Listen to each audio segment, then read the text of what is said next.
Hey, hello there. How are you today? This is my continuing journey, and where I was entitled Learning How to Hug My Inner Flower Child. First, I'm going to share a little story about an MSN group way back when, then learning how to hug my inner flower child. There was a political group that I helped admin called the Conservative Voice.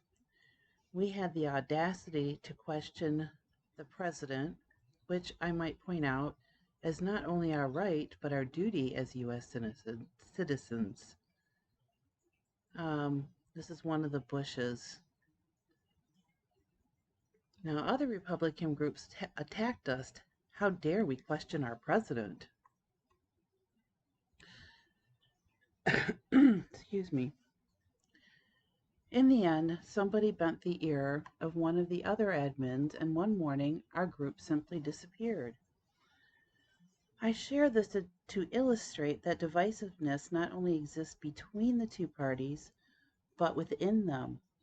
Our group encouraged healthy debate, which should be possible in both situations. Instead, people love to take pot shots and bicker. Smear campaigns are okay, even encouraged, rather than calm discourse or even passionate discourse. We are the United States of America, yet the divide between us grows larger every day. I'm not sure that if that was what was originally intended, or if our government simply makes use of it now. Either way, it's a sad state of affairs. Democratic roots. Learning how to hug my inner flower child? Both of my parents' families were diehard Democrats, so that's what they grew up with. Um, and my parents became what was called Reagan Democrats. During those 8 years, they felt pretty flush financially, also known as we had awesome birthdays and Christmases. And by the end of those 8 years, my father was a registered Republican, and my mom, well, she may have always registered as independent. I'm not sure. Looking back, as a preteen and teenager, I seemed to follow Democratic lines, although I don't remember why. Back then, my parents weren't all that political, so I can only assume that it had to do with School. The U.S. public education system is a bastion of liberalism, after all. As a school project, I made a campaign sign in sixth grade that said, "Pull the right cord, vote for Ford." When Reagan was shot, I asked my mom, well, did they Kill him? My mother chastised me, and rightly so. I was a good kid, but teenagers can be such snots. I'd not yet learned how to hug my inner flower child. Conservative leanings, laughing at my inner flower child. By the time I hit college, my mother had started listening to talk radio, mostly for Rush Limbaugh. She also listened to Mark Scott, where the phrase, "I love my country, but I fear my government," was born. I believe he was libertarian. Like my mom, I registered as independent, but as I grew older, I became more conservative. When 9/11 hit, I'd been online for just under a year.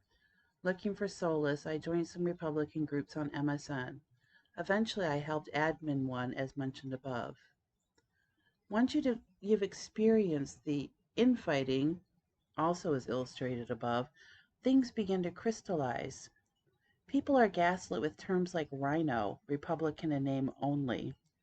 Then there's the whole idea that you might as well vote for the other side if you decide to vote independent. Democrats do the same types of things too. And I double checked that, and yes, dino is a thing. That would be Democrats in name only. Albert Einstein famously said, "We can't solve problems by using the same kind of thinking we used when we created them."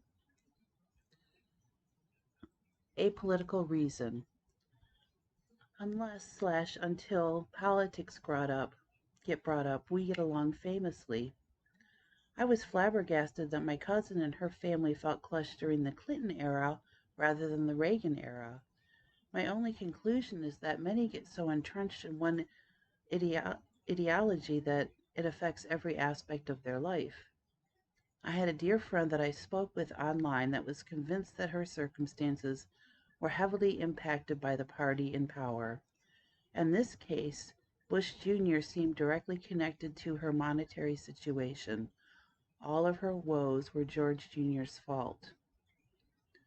My husband is a member of the local plumbers union, where it seems known that jobs are better when a Democrat is in office.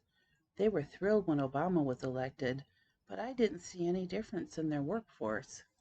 I teased hubby, asking him when the jobs were going to come rolling in. We're still waiting. Seriously, though, there is an ebb and flow to his employment status that, to me, seems completely independent of politics. That might just be me, though. Learning how to hug my inner flower child. For the last 15 years or so, I've done a lot of reading into certain nonfiction areas: New Age, psychology, self-help, natural healing, etc. I've played around with essential oils for aromatherapy, topical remedies, cleaning solutions, bought dried flowers for potpourri and sachets. I've practiced yoga, meditation, creative visualization, creating my own reality, and the law of attraction. I've even made handcrafted jewelry. Personal happiness comes from within. It's not dependent on politics or world affairs. Being miserable will not help starving children in Africa. And people only get offended if they're looking for offenses. As another old online friend of mine used to say, I used to have pet peeves, then they got too expensive to feed. Maggie. Look to be inclusive rather than exclusive. Any ideology that leaves people out is something to stay far away from. And yes, all we really need is love, as the Beatles told us. According to Mother Teresa, we can only do small things with great love. Learning how to hug my inner flower child has made me more centered and open to new ideas. We have far more common with each other than we think. Thank you for watching this video. If you like what I have to say, go ahead and click that like button, and hit the notification bell. Sorry, I should say subscribe and then hit the notification bell. Excuse me. I guess that's it for this one. I wish you all much peace and love. I hope you have a wonderful day. Bye now.